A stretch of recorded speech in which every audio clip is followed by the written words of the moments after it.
Hello दोस्तों, कैसे हैं आप लोग।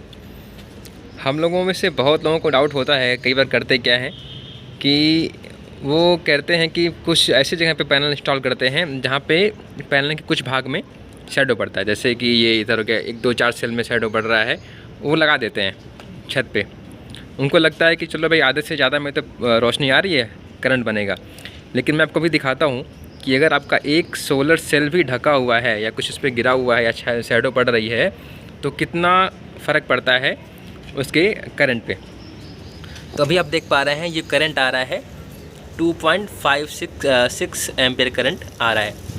अब मैं करने क्या वाला हूँ कि देखिए ये थोड़ा सा ना ये करंट घट बढ़ इसलिए रहा है क्योंकि तो रोशनी इसमें थोड़ी सी बादल है आसमान में, तो इस चक्कर में रोशनी ज़्यादा कम हो रही है।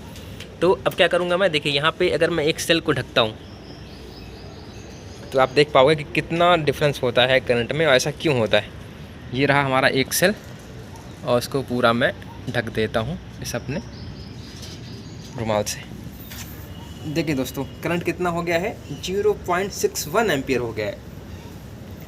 बाकी सारे के सेल्स पे रोशनी पड़ रही है, लेकिन मैंने बस एक सेल को ढक रखा है, तो आप देख पा रहे हो करंट कितना कम हो गया है।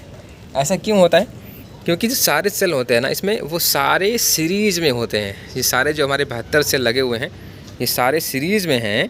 तो सीरीज़ में क्या होता है कि अगर आपके पास 72 सेल लगे हैं और किसी एक पे शैडो पड़ रही है तो जो सबसे कम करंट पैदा कर रहा है सेल, उसी की करंट आगे फ्लो होती है।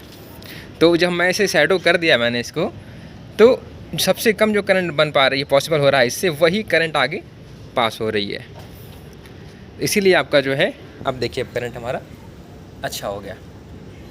तो सीरीज़ में क्या होता है कि अगर आपका एक सेल भी ढका हुआ है तो पूरे पैनल को के आउटपुट को वो कम कर देगा, ख़राब कर देगा। इसलिए आपको पूरे पैनल को ऐसी जगह लगाना चाहिए जहाँ पे पार्शियल सेटिंग कहते हैं इसको, वो भी ना हो। और इसका एक और तरीका आ गया है, आजकल आपको हाफ कट जो है सेल वाले मॉड्यूल्स आ रहे हैं। तो उसमें क्या होता है कि आपकी जो सोलर सेल्स है ना, वो आधे आधे बांट देते हैं। मतलब ये अगर 72 सेल का है तो उसमें क्या करते हैं 144 सेल का करते हैं, और 72 सेल एक तरफ सीरीज़ में और 72 सेल एक तरफ सीरीज़ में। तो उससे क्या होता है, अगर एक तरफ के सोलर सेल पे शैडो पड़ भी रहा है तो उसका ही आपका पावर आउटपुट जो है इफेक्ट पड़ेगा। जो सेकंड पार्ट है उसका आउटपुट भी उन पर कोई प्रभाव नहीं पड़ेगा, वो अच्छा काम करेगा। तो इसलिए दोस्तों, तो कभी भी ऐसा ना करें कि अपने पैनल को पार्शियल सेटिंग वाली जगह पर लगाएं, इससे आपको फ़ायदा नहीं होगा, आपका पूरा पैसा ख़राब हो जाएगा।